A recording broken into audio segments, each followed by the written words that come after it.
সাদ ইসলাম জানতে চেয়েছেন, আপনি কোন আসন থেকে নির্বাচন করবেন? উল্লেখ্য, ইতিমধ্যে বিভিন্ন দলের প্রধানগণ কারা কোন আসনে নির্বাচন করবেন বিষয়টি নিশ্চিত হয়েছে। তৃণমূলে আমিরে মজলিস কোন আসন থেকে নির্বাচন করবেন প্রশ্ন দিন দিন ব্যাপক হচ্ছে। তো এই বিষয়ে আমরা নিশ্চিত হলে ভালো হয়। প্রিয় ভাইয়েরা, এটি একটি গুরুত্বপূর্ণ প্রশ্ন।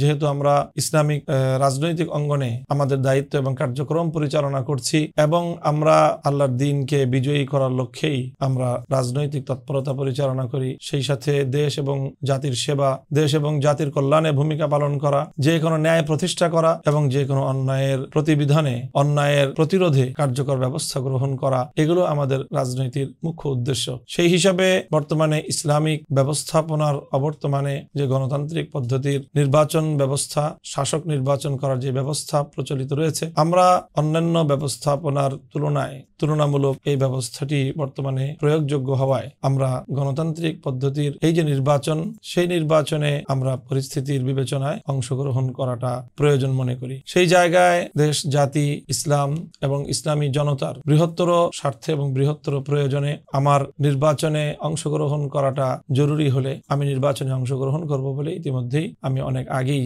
জাতির সামনে আমার সেই বক্তব্য উপস্থাপন করেছি। এখন আমরা জানি যে ত্রয়োদশ জাতীয় সংসদ নির্বাচন একেবারে ঘনিয়ে এসেছে তার সময়সীমা। কাজে সেই হিসাবে এখনই আমরা আমাদের নির্বাচনী আসন চূড়ান্ত করতে হবে আমাদেরকে। তো আমরা সেই সিদ্ধান্তটি গ্রহণ করার প্রক্রিয়ার মধ্য দিয়ে রয়েছি। আমি যেহেতু ঢাকা 13 আসনের মোহাম্মদপুরে এই অঞ্চলে আমার বসবাস, আমার অবস্থান, আমার কর্মক্ষেত্র, আমার জীবনের দীর্ঘ সময় এই অঞ্চলেই কেটেছে, এই অঞ্চলের মানুষের সাথেই আমার সবচেয়ে বেশি ঘনিষ্ঠ যোগাযোগ এবং আমার চলাফেরা, সেই হিসাবে এই অঞ্চলের মানুষের যদি প্রত্যাশা থাকে তাহলে সেই হিসাবে আমরা দ্রুতই এই বিষয়টি সিদ্ধান্ত গ্রহণ করে চূড়ান্ত করবো ইনশাআল্লাহুল আজিজ।